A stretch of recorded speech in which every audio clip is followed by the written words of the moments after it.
What fact about the opposite sex did you learn embarrassingly late in life?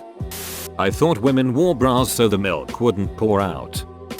I have a friend who thought periods happened in exactly one calendar month. He said wouldn't it suck if you got your first period on your birthday, because then you'd be on your period on your birthday for the rest of your life. Didn't know where to begin explaining what's wrong with that. I used to date a guy who thought this, but thought all of womankind had their period at the same time.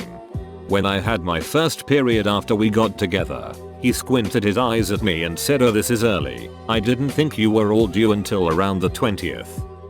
Way goddamn late to the party, but I posted this before and wanted to share again.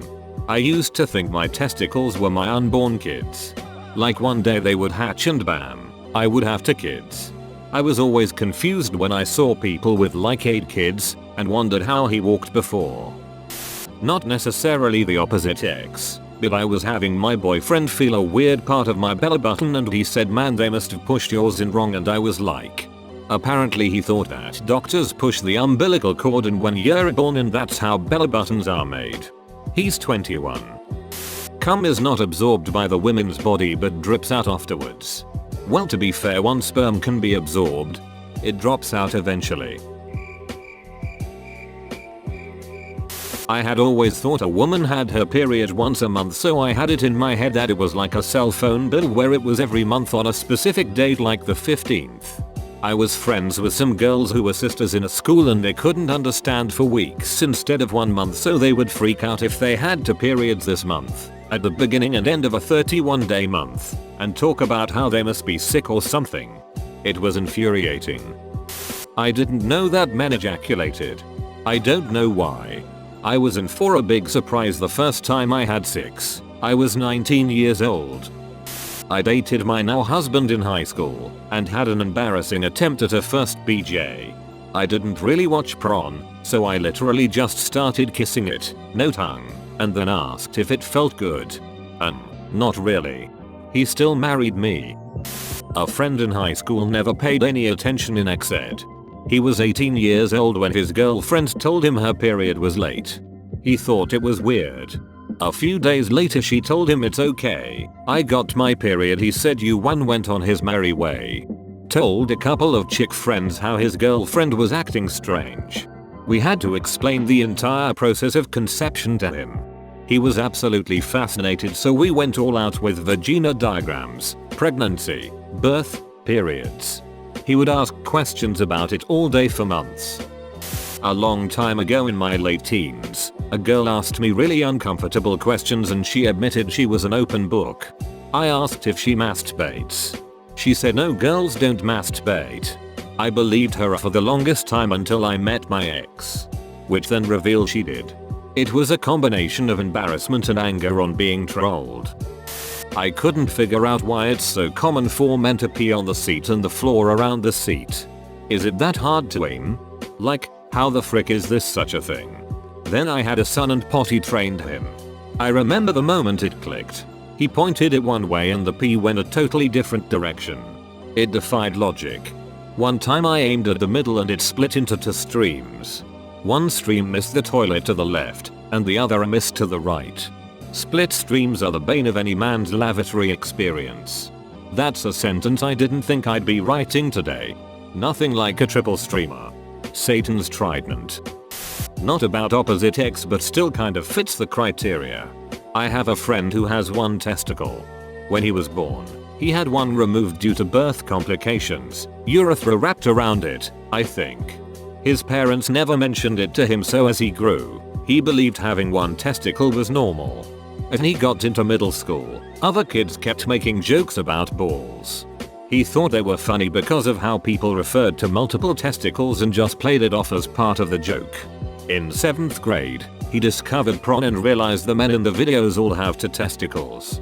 He confronted his parents in a really awkward conversation afterwards.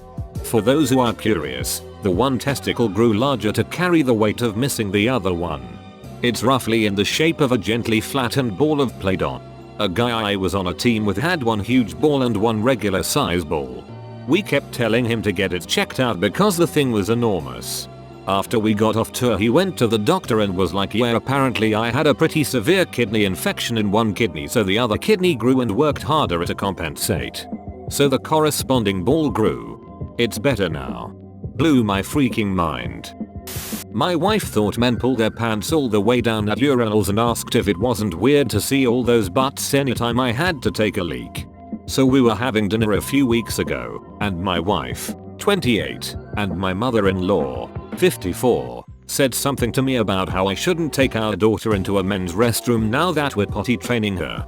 I said that they aren't dirtier than women restrooms, and every time I'm a janitor, among, comes up on Reddit that they always claim that women restrooms are far worse than men's. They said it wasn't because of cleanliness, they just didn't want our daughter to see a bunch of old men's dicks at urinals. I think there's still a dent in the floor from where my jaw hit it. I argued with them for at least 5 minutes that it's nothing like whatever they've concocted in their head. I then informed them that the only time in my life I have ever seen another man's dick in a public bathroom was at a baseball game in the 90s, back when they had the old aluminum trough style urinals where everyone would crowd around. Anyway, when I explained that they're as dividers and men stand so close to them that you can't see them unless you're taller than the divider and standing at a urinal looking down at their junk, they were shocked. They thought everyone just saw each other dicks in the bathroom. Like we just run around flapping in the wind or something. My mother-in-law then said that they did the same thing for my wife when she was little girl. They would never take her into a men's restroom. I asked my father-in-law why he never said anything and he just shrugged. I want to try and get a photo of a bunch of guys peeing in urinals to prove my point, but there's that whole issue of the fact that I would have to take a picture of a bunch of guys peeing in urinals in order to prove me point.